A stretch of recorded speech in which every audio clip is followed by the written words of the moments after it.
Hello दोस्तों, स्वागत है आपका हनु ग्लोबल स्टडीज के इस मंच पर।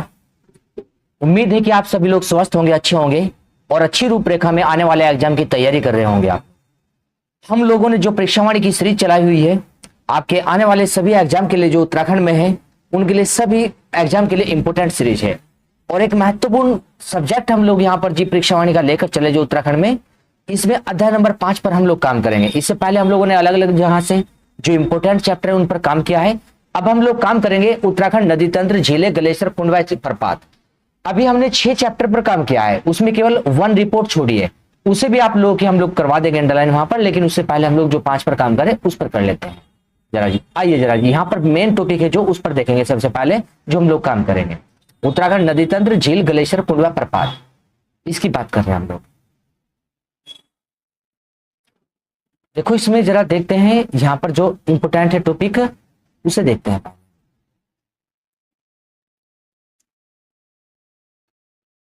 अध्याय नंबर 5 में कहीं पर लिखा होगा, ध्यान देना, ताल का टॉपिक, झील व ताल। ये अंडरलाइन करके चलना। अध्याय नंबर 5 में झील व ताल को इसे अंडरलाइन करके चलना। झीलें और ताल इसे पढ़कर चलेंगे हम लोग।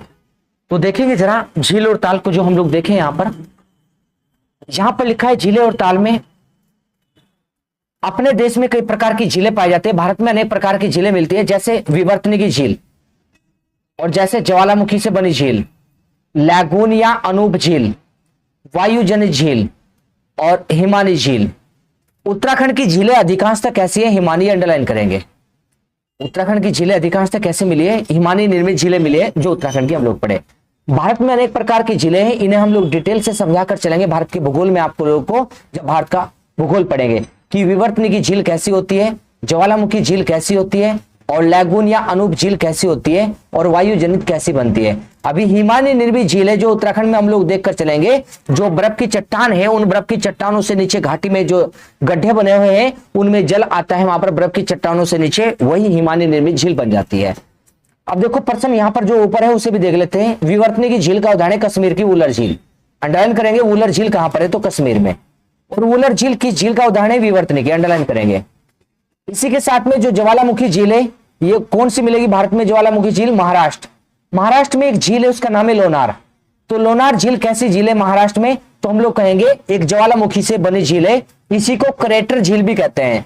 आप लोग लिखना चाहेंगे कहीं तो लिख सकते हैं, इसको क्रेटर झील के नाम से भी जानकर चलते हैं हम लोग। जरा क्रेटर झील, इसी के साथ देखो जरा लैगून या अनूप झील। लैगून या अनूप झील जो समुद्र के किनारे पर बन जाती है, जो हम लोग देखकर चलेंगे। उड़ीसा की एक चिल्का झील है और आंध्र प्रदेश की कोलेरू झील, दोनों लैगून झील है। चिल्का झील उड़ीसा में है और कोलेरू झील आंध्र प्रदेश में। अंडरलाइन करके चलेंगे यहां पर जरा। तो हम लोग भारत के भूगोल से संबंधित कुछ झीलों के नाम भी जान रहे हैं जो पेपर में उठते रहते हैं जी, इसलिए यहां से इन्हें भी पढ़कर चलना। वायुजनित झील अधिकांशतः राजस्थान में मिलती है। राजस्थान की जो झील है, सांभर झील, डिडवाना झील, पंचभद्रा झील और लूनकरणसर झील। पेपर में आए हुए प्रश्न यहां से किसी ना किसी पेपर में घूमते रहते हैं। ये इंपोर्टेंट झीलें हैं, जो वायु से बनी झीलें हैं, हम लोग देखकर चलेंगे। और हिमानी झील हम लोग देखकर चलते हैं। उत्तराखंड में अधिकांश झीलें हिमानी झीलें हैं, जो पहाड़ पर बर्फ जम जाती है और बर्फ के पिघलने से नीचे घाटी में कोई गड्ढा है तो वहां पर जो बर्फ के पिघलने से जल आता है उसी को बोलते हैं हिमानी झील। तो हम लोग उत्तराखंड की अधिकांश झीलें पढ़ेंगे, हिमानी झीलें, ध्यान देकर चलेंगे। जो पॉइंट अंडरलाइन करवाए केवल उन्हीं पॉइंटों पर ध्यान देना जी, इसके अतिरिक्त छोड़ देना चाहिए जी। आगे चलो जरा पढ़ते हैं कुमाऊं क्षेत्र की झीलें व ताल। उत्तराखंड में देखते हैं कुमाऊं मंडल और गढ़वाल मंडल में। तो कुमाऊं मंडल की झील और ताल देखते हैं हम लोग। परसी झील देखो जरा, कुमाऊं में हिमानी प्रकार की झीलें अधिक मिलती है कुमाऊं में जी। विशेषकर नैनीताल प्रसिद्ध है हिमानी प्रकार की झीलों के लिए।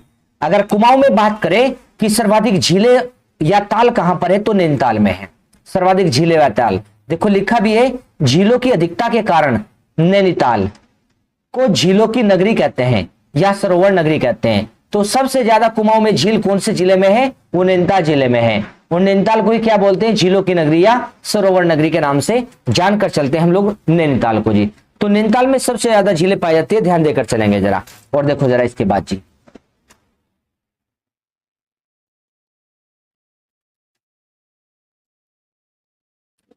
यहां पर देखो एक बॉक्स बना है कुमाऊं मंडल की प्रमुख झीलें व ताल का। अब कुमाऊं मंडल की प्रमुख झीलें या ताल बॉक्स में बना रखी है यहां पर जी। देखो जरा ध्यान दें, नैनीताल, नैनीताल झील एक, भीमताल, नोकुची ताल, सात ताल, खुरपा ताल, ये सारे कहां पड़ेंगे? नैनीताल में। और देखो सूखा ताल, मलवा ताल, सड़िया ताल, हरीश ताल, सारे कहां पढ़ रहे हैं? नैनीताल में पढ़ रहे हैं।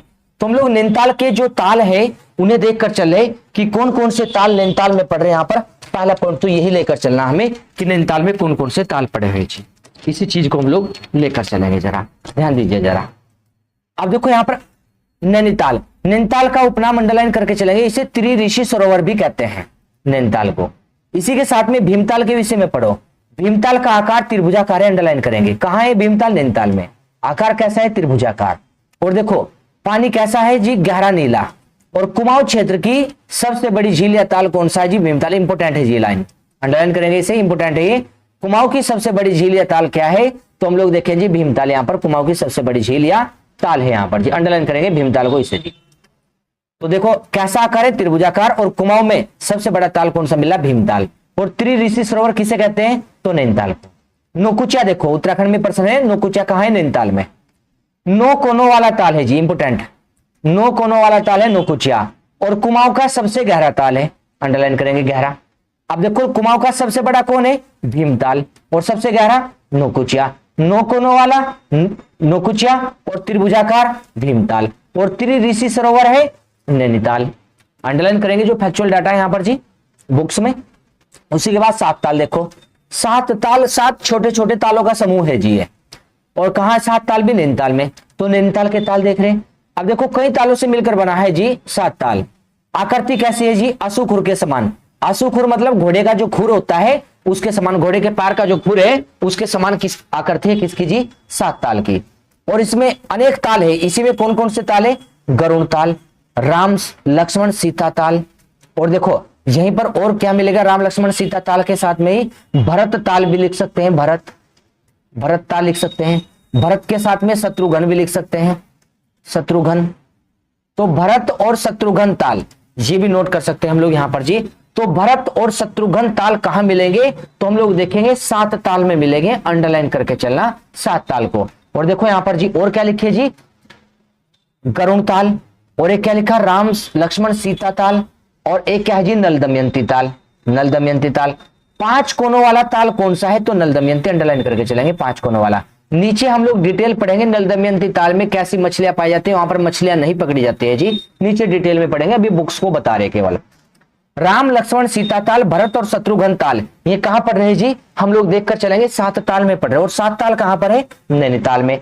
अब देखो खुरपा ताल, खुरपा ताल भी नैनीताल में। कैसा जल है? गहरा हरा, अंडरलाइन करेंगे। खुरपा ताल का जल कैसा है जी? गहरा हरा मिलेगा। हम लोग देखकर चले।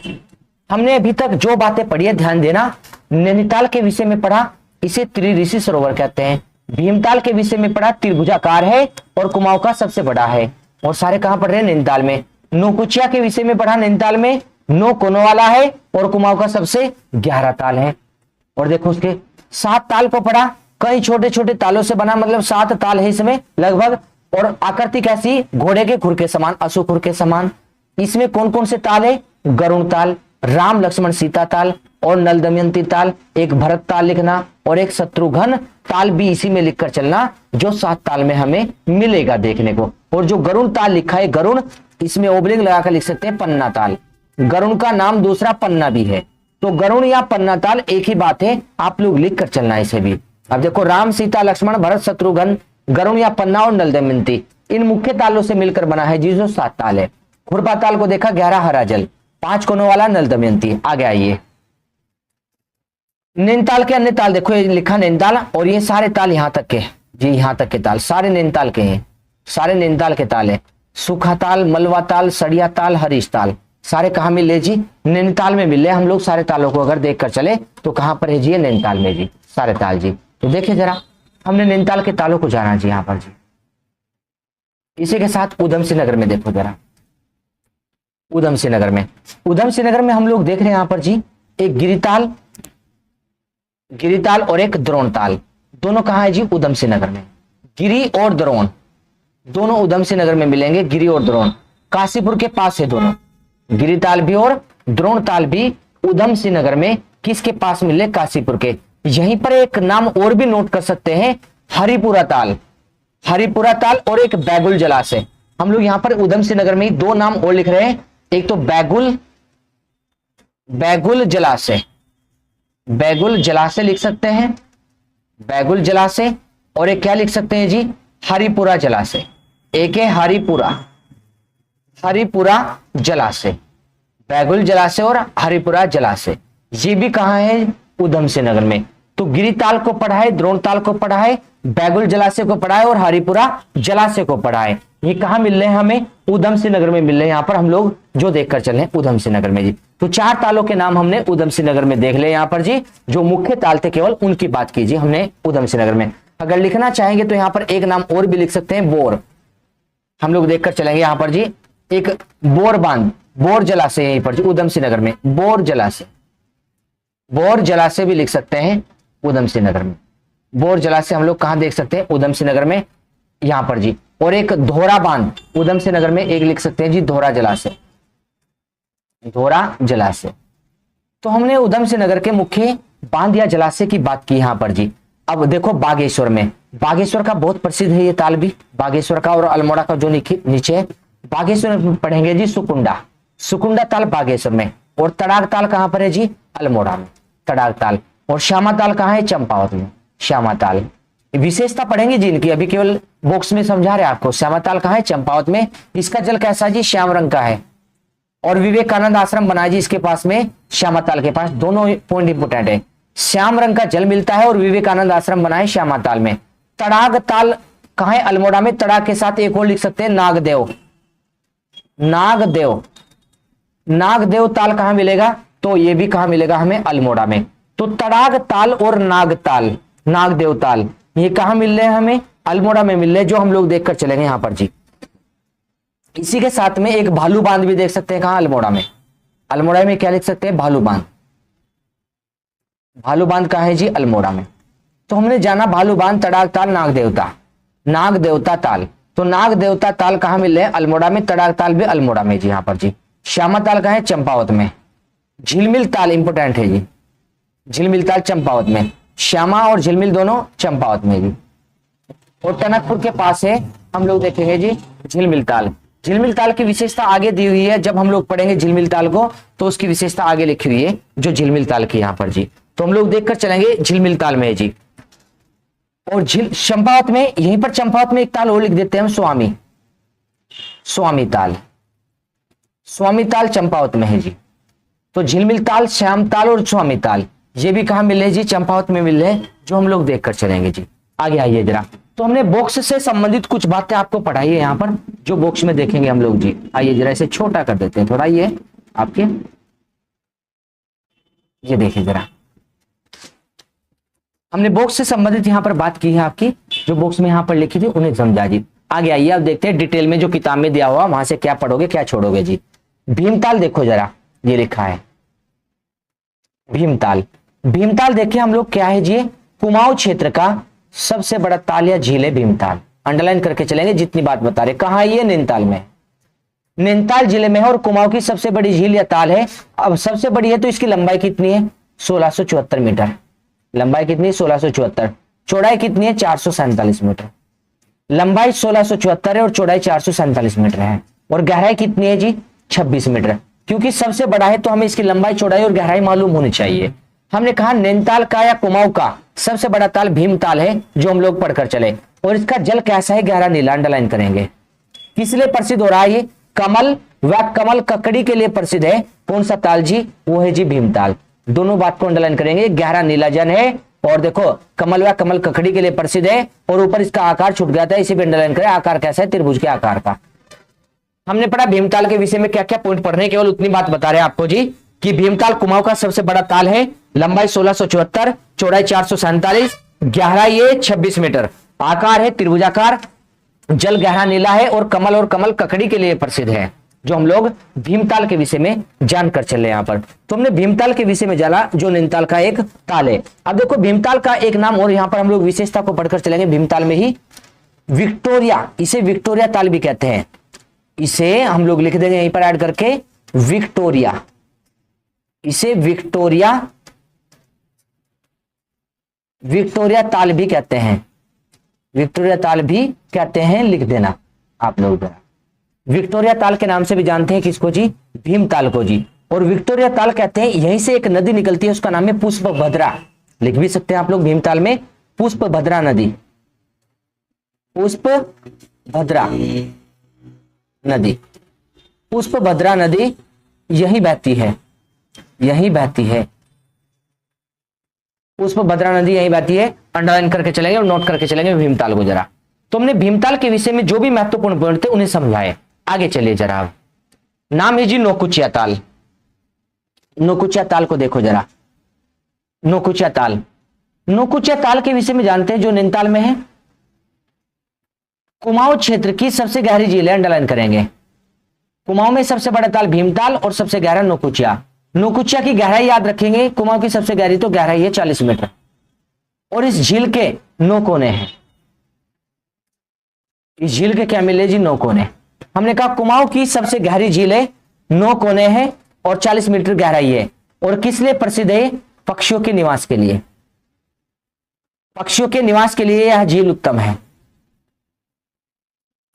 विदेशी पक्षी भी यहां देखे जा सकते हैं। हमने कहा पक्षियों के निवास के लिए प्रसिद्ध है यह झील, और विदेशी पक्षी भी यहां देखे जा सकते हैं। 9 कोने हैं इस झील के। इस झील के 9 कोने हैं और सबसे गहरी झील है, 40 मीटर इसकी गहराई है। हम लोग देखकर चलेंगे इसकी गहराई कितनी मिली, 40 मीटर। नौकुचिया ताल के विषय में हमने जाना यहां पर कि नौका विहार की सुविधा है इसमें, और ऐसा बताया गया किंवदंती है कि इसके सभी कोने एक साथ नहीं देखे जा सकते। अंडरलाइन करके चलना। 9 कोनों वाली झील है और सभी कोने एक साथ नहीं देखे जा सकते। वो कौन है जी? नौकुचिया ताल। नौकुचिया ताल के सारे कोने एक साथ नहीं देख सकते, ये बात अंडरलाइन करके चलना जी। और पक्षियों के निवास के लिए प्रसिद्ध है। कुमाऊं की सबसे गहरी झील कौन सी है जी? नौकुचिया ताल। अंडरलाइन करेंगे इस बात को जी। आगे चलिए जरा, देखे जरा आगे। हमने नौकुचिया के विषय में कुछ मुख्य बात जानी है, और नौकुचिया के विषय में एक पॉइंट लिखना चाहे तो यह भी लिख सकते हैं कि जो नौकुचिया ताल है इसका एक नाम और बता दे हम लोग जी से। इसे सनत कुमार, इसे सनत कुमार ताल भी कहते हैं। सनत कुमार ताल भी कहते हैं, अंडरलाइन करना। इसे सनत कुमार ताल के नाम से भी जानकर चलते हैं। नौकुचिया ताल को नैनीताल, नैनीताल, नैनीताल के विषय में जानते हैं। इस ताल को स्कंद पुराण, अंडरलाइन करेंगे स्कंद पुराण के मानस खंड में, मानस खंड को अंडरलाइन करेंगे। स्कंद पुराण के मानस खंड में त्रिऋषि सरोवर कहते हैं। ये पॉइंट मुख्य है कि इसका नाम त्रिऋषि सरोवर है नैनीताल का। तो कहां मिलता है? तो मानस खंड में मिलता है, और मानस खंड ऑप्शन में नहीं तो स्कंद पुराण में मिलता है। स्कंद पुराण के मानस खंड में नैनीताल का नाम क्या मिलता है जी? त्रिऋषि सरोवर मिलता है। और कैसा है जी? कटोरे के आकार का है, कटोरे की भांति है। कौन जी? नैनीताल। नैनीताल कटोरे की भांति दिखाई देता है। स्कंद पुराण के मानस खंड में इसका नाम त्रिऋषि सरोवर है। और देखो जरा, केवल दक्षिण पूर्व भाग को छोड़कर ऊंचे ऊंचे 7 पहाड़ या सप्तभृंग से घिरा हुआ है जी। 7 पहाड़ों से घिरा हुआ है जी नैनीताल। कौन कौन से पहाड़ों से घिरा हुआ है ये भी बात याद रखनी है। 7 ऊंचे ऊंचे पहाड़ों से घिरा है या सप्तभृंग से घिरा है जी। कौन जी? नैनीताल। किस किस से घिरा है ध्यान देंगे। आयरपात, देवपात, हाड़ीवादी, चाइना पीक, स्नो व्यू, आलमसारिया कांटा और शेर का डांडा। आपको क्या पढ़ना है? आपको यह पढ़ना है कि आयरपात, देवपात, हाड़ीवादी, चाइना पीक, स्नो व्यू, आलमसरिया कांटा और शेर का डांडा कौन से जिले में है ये पहाड़ी? तो हम लोग कहेंगे नैनीताल में। नैनीताल इन 7 पहाड़ियों से घिरा पड़ा है। आप लोग इन्हें बार बार पढ़ना, तैयार हो जाएगी, तैयार हो जाएंगी चीजें। नैनीताल इन 7 पहाड़ियों से जो घिरा हुआ है। अब देखो, जिनमें सबसे ऊंची पहाड़ी कौन सी है? चाइना पीक या नैना पीक सबसे ऊंची पहाड़ी है। और देखो यहीं से कौन सी नदी निकलती है? बलिया नदी। नैनीताल से ही बलिया नदी निकलकर चलती है। और नैनीताल 7 पहाड़ों से घिरा हुआ है। और स्कंद पुराण के मानस खंड में इसका नाम त्रिऋषि सरोवर है। आकार कैसा है इसका? कटोरे की भांति है नैनीताल का आकार। अंडरलाइन करके चलेंगे। और कौन सी नदी निकल रही है यहां से? बलिया नदी। और देखो यहां पर इसके उत्तरी भाग में मल्लीताल और इसके दक्षिणी भाग में क्या पड़ रहा है जी? तल्लीताल। तो दक्षिण में तल्लीताल पड़ रहा और उत्तर में क्या पड़ रहा है जी? मल्लीताल पड़ रहा है। तो यहां पर हम लोग देखकर चलेंगे मल्लीताल और तल्लीताल कहां मिलेंगे? नैनीताल में मिलेंगे। उत्तर में क्या है जी? मल्लीताल और दक्षिण में तल्लीताल है। देखो जरा आगे, और नैनीताल किस लिए प्रसिद्ध है? कुकुर मकरी सहवाल के लिए। कुकुर मकरी सहवाल के लिए कौन प्रसिद्ध हो रहा है जी? नैनीताल। ऐसी मान्यता है कि इस झील का निर्माण शिव की पत्नी सती के आंसुओं से हुआ था। ऐसा बताया जाता है कि जो शिव जी की पत्नी सती देवी है, वे सती हुई थी जब शिव जी उन्हें लेकर जा रहे थे तो उनके नयन यहां गिरे थे और जो आंसू थे उनसे झील बनी थी। और नयन गिरने के कारण यहां पर देखो, उनके नयन गिरने के कारण यहां पर नैना देवी शक्तिपीठ मंदिर भी है। तो नैना देवी शक्तिपीठ मंदिर कहां पर है? हम लोग कहेंगे नैनीताल में। और देवी सती जी के नाम पर उनका नाम, उनके नयन गिरने के कारण यहां पर जी नैना देवी मंदिर बनाया गया है। और ये झील जो बनी है उनके अश्रु से बनी है, ऐसा बताया गया, जो नैनीताल में हम लोग पढ़कर चलते हैं, नैनीताल झील। और देखो इसी कारण नैनीताल नाम पड़ा है जी। देखो इसी कारण इस नगर का नाम नैनीताल रखा गया है यहाँ पर जी, उनके नयन यहाँ गिरने के कारण। और इसकी खोज किसने की थी? खोज इंपोर्टेंट है जी, ये लाइन आया हुआ प्रश्न है पेपर में। शाहजहांपुर के निवासी सीपी बैरन ने खोज की थी नैनीताल की। तो नैनीताल की खोज करने वाले कौन मिले हैं? पी बैरन मिले हैं। शाहजहांपुर के निवासी जो मिले हैं यहां पर जी अंडरलाइन करके चलेंगे। आइए जरा आगे, नेक्स्ट ताल देखो जरा। नेक्स्ट ताल है जी सात ताल। जो बातें अंडरलाइन करवा रहे केवल उतनी करना जी अंडरलाइन, एक्स्ट्रा कुछ अंडरलाइन मत करना जी। सात ताल को देखो। सात ताल के विषय में जाने। कुमाऊं की सबसे रमणीक झील है। कुमाऊं की सबसे रमणीक मतलब सबसे सुंदर झील है कुमाऊं की। और इस सात ताल में देखो अनेक ताले। यहां पर पहले 7 झीलें थी, जिनमें से वर्तमान में कई झील सूख गई है। मतलब 7 झीलें होने के कारण इसे सात ताल नाम दिया गया। वर्तमान में कई झीलें यहां पर सूख गई है। कौन कौन सी झीलें यहां पर जी? अब नल दमयंती ताल इंपोर्टेंट है, फिर गरुड़ या पन्ना ताल, एक पूर्ण ताल, लक्ष्मण ताल, राम सीता ताल। ये सारे ताल कहां मिले जी? सात ताल में मिले। पीछे लिखवा चुके हैं कि भरत ताल और शत्रुघ्न ताल भी सात ताल में ही है। ये ताल आंतरिक जल धाराओं से आपस में जुड़े हुए हैं जी। नैनीताल से आने वाली बालियागार नदी अंडरलाइन करेंगे, इंपोर्टेंट। बालियागार नदी के माध्यम से इन तालों का जल कहां चला जाता है? गोला नदी में अंडरलाइन करेंगे। तो बालियागार नदी इन तालों का जल कहां लेकर जा रही है? गोला नदी में जा रही है लेकर के। बालियागार नदी जो नैनीताल से आ रही है वो इन तालों का जल कहां लेकर जा रही है? गोला नदी में। तो सात ताल के विषय में हमने जो पॉइंट जाने उन्हें अंडरलाइन करके चलना ध्यान से। हमने जाना कि सात ताल क्या है? कई तालों का समूह है। और कई तालों में देखे जो कई सूख गए हैं जी। और इनमें मुख्य जो नल दमयंती ताल, गरुड़ या पन्ना ताल, पूर्ण ताल, लक्ष्मण ताल, राम सीता ताल। और पीछे हमने लिखा कौन सा जी? कि भरत ताल भी यहीं पर है और शत्रुघ्न ताल भी यहीं पर है। पढ़िए सात ताल में और बातें जरा। सात ताल में देखो जरा, ये लिखा जी सात ताल में ही। ऐसा देखो इस क्षेत्र में प्रचलित जनश्रुति के अनुसार नल दमयंती लिखा ना, नल दमयंती ताल में मछलियां नहीं पकड़ी जाती है। अंडरलाइन करके चलना। मछलियां कहां पर नहीं पकड़ी जाती? नल दमयंती में। और इसके 5 कोने हैं, ये भी अंडरलाइन करना। 5 कोनों वाला ताल नल दमयंती। आकृति कैसी है? अशुकुर के समान है।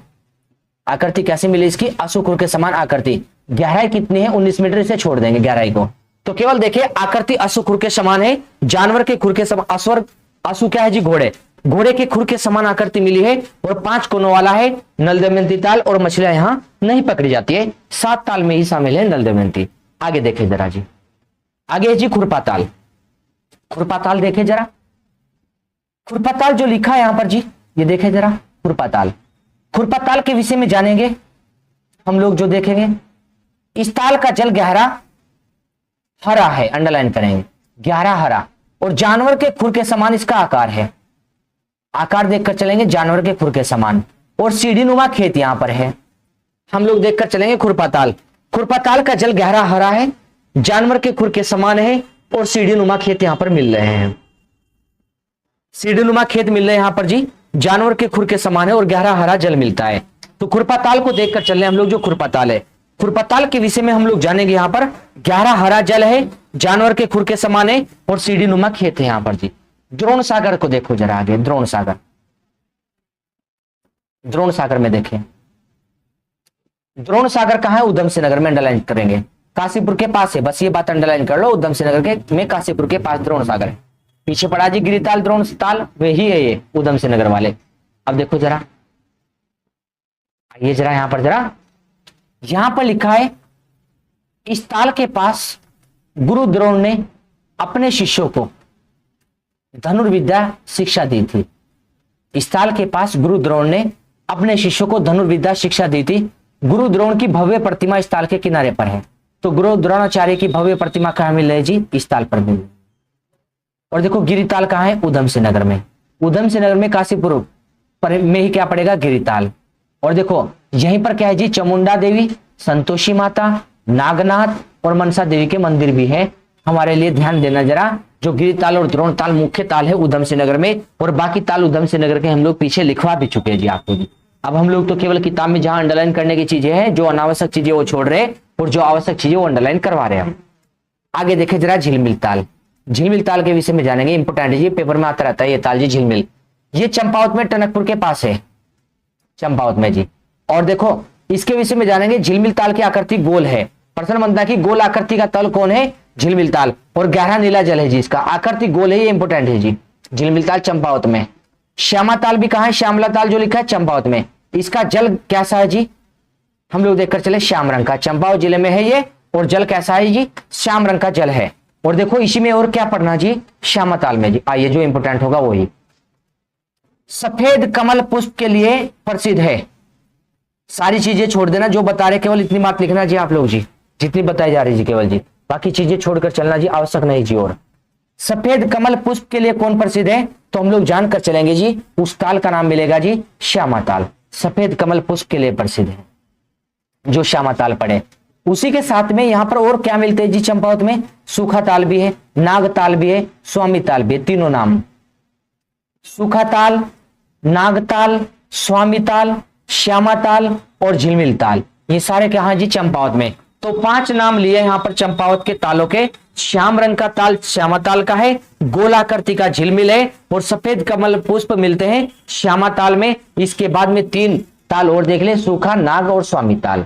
अब देखो जरा, इसके किनारे स्वामी विवेकानंद आश्रम है। किसके किनारे? ये श्यामा ताल के। श्यामा ताल के निकट स्वामी विवेकानंद आश्रम है, और वहीं पर झूला मेला लगता है। तो झूला मेला भी कहां लगता है? श्यामा में। विवेकानंद आश्रम भी कहां है? श्यामा में। सफेद कमल पुष्प भी कहां है? श्यामा में। सारी बातें अंडरलाइन करके चलना, जो बताइए, जो इंपोर्टेंट फैक्ट है उन्हें छोड़ना मत जी बिल्कुल भी। देखो आगे तड़ाग ताल। तड़ाग ताल कहां? अल्मोड़ा में, पीछे पड़ा है। किस लिए प्रसिद्ध है? अल्मोड़ा के चौखुटिया, चौखुटिया के निकट है, बस याद रखना। तड़ाग ताल अल्मोड़ा में जी, चौखुटिया से 10 किलोमीटर की दूरी पर पड़ता है, लगभग उसके पास है जी। किस लिए प्रसिद्ध है? देखो यहां पानी की निकासी के लिए 5 सुरंगें बनाई हुई है, अंडरलाइन कर देना। 5 सुरंगें बनी है पानी निकासी के लिए, जो हम लोग देखकर चले। कहा जी? तड़ाग में। 3 सुरंगें बंद पड़ी है, लेकिन 5 सुरंगें यहां पर बनाई गई थी। और किस लिए प्रसिद्ध है? ये बुरांश वृक्षों के लिए प्रसिद्ध है। बुरांश वृक्षों के लिए प्रसिद्ध है कौन जी? तड़ाग ताल। तो तड़ाग ताल के विषय में हम लोगों ने जाना यहाँ पर, जो तड़ाग ताल को हम लोग देखकर चले। तो तड़ाग ताल कहां मिला है जी? अल्मोड़ा में तड़ाग ताल मिला है जी। अब एक ताल पीछे रह गया जी, उसका नाम नोट करवा देते हैं हम लोग जी बॉक्स में ही। आइए जरा, नैनीताल के जो ताल लिख रहे थे ना यहाँ पर जी हम, ये नैनीताल में एक ताल यहाँ पर जो लिखा है हम लोग यहीं पर लिख देते हैं, सूखा ताल के पास ही नैनीताल में। नल ताल, नल ताल, या इसी का एक नाम है कमल ताल। नल ताल कहे या कमल ताल कहे, कमल के पुष्प यहाँ पर मिलते हैं, इस कारण से इसका नाम कमल ताल भी है। नल ताल या कमल ताल, दोनों नाम लिखकर चलेंगे। नल ताल या कमल ताल हम लोग कहां पर पढ़ेंगे? नैनीताल में पढ़कर चलेंगे, नल ताल या कमल ताल। तो हम लोगों ने जो आज कुमाऊं मंडल के झील या ताल थे उन पर काम किया है, उन्हें समाप्त किया है जो कुमाऊं के थे। कल हम लोग गढ़वाल के ताल समाप्त कर देंगे। और जो पीछे हम लोगों ने क्लास पढ़ाई है आप लोगों को, आप लोगों ने परीक्षा वाणी को अंडरलाइन कर लिया होगा, आप लोग उसे रिवाइज करना स्टार्ट करें जरा। 30 तारीख को आपका आबकारी का एग्जाम है, और आप लोगों की जो 14 जुलाई डेट आ रखी है हम लोग देखे जी यहाँ पर जी, अपर पीसीएस के लिए जी, और जो एलटी वालों की आ रखी है जी डेट्स वगैरह। हम लोगों ने जो काम करा दिया है परीक्षा वाणी में, उसे पीछे से रिवाइज करके लाइए आप लोग बार बार। अब अगर रिवाइज नहीं करोगे तो कोई लाभ नहीं होने का अंडरलाइन करने से भी और पढ़ने से भी, क्योंकि पेपर जो सही होगा वो रिवाइज करने से होगा आपका, ना कि भारी भरकम लोड लेने से और किताबें पढ़ने से जी। तो इसी प्रकार से आप लोग तैयारी करते रहिए, और जो भी आवश्यकता होगी आप लोग हमें कमेंट सेक्शन में छोड़ सकते हैं, यदि आप लोगों को कुछ भी जानकारी चाहिए इस प्रकार की जो हम लोग बता रहे हैं जी। तो मिलते हैं नेक्स्ट क्लास में, और ध्यान रखिए अच्छे से पढ़ाई करिए आप लोग। मिलते हैं नेक्स्ट क्लास में आप लोगों से, धन्यवाद।